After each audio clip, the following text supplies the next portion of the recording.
Simon & Schuster Audio presents You Don't Have to Have a Dream and Other Life Lessons by Tim Minchin. Read by the author. To my dad, who only twice suggested I'd take out the swear words. Introduction.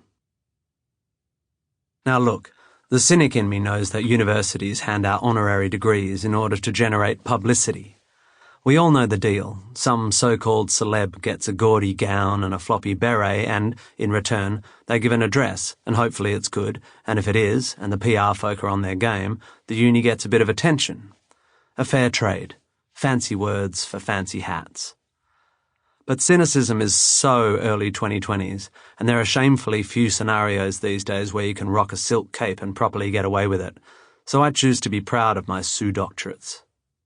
In fact, I have accepted 3 of them, so, although both my father and his father before him were surgeons, I am indisputably the greatest Dr. Minchin ever. And because I understand that greatness comes with responsibility, I offer you this pledge.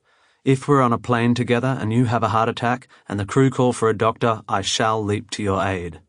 At the very least, I can pitch you a few options for whimsical dying words.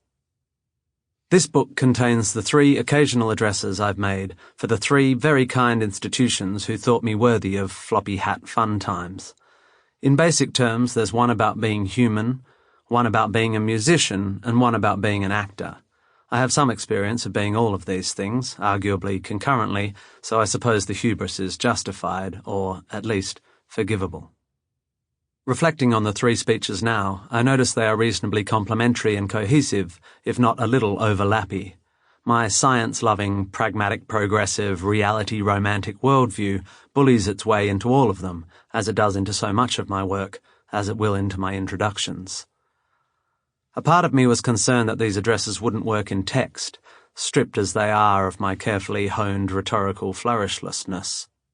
But so many people over the years have told me they've printed bits of them out, or have phrases written on sticky notes above their desks, or quote them in their classrooms and lecture halls.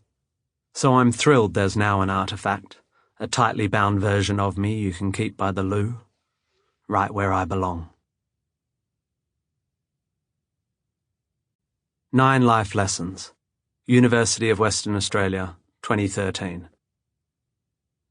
An introduction to 9 life lessons. I was only just 17 when I started at the University of Western Australia, and only just 20 when I skulked out of there with a lukewarm Bachelor of Arts. In the intervening 3 years... Sample complete. Ready to continue?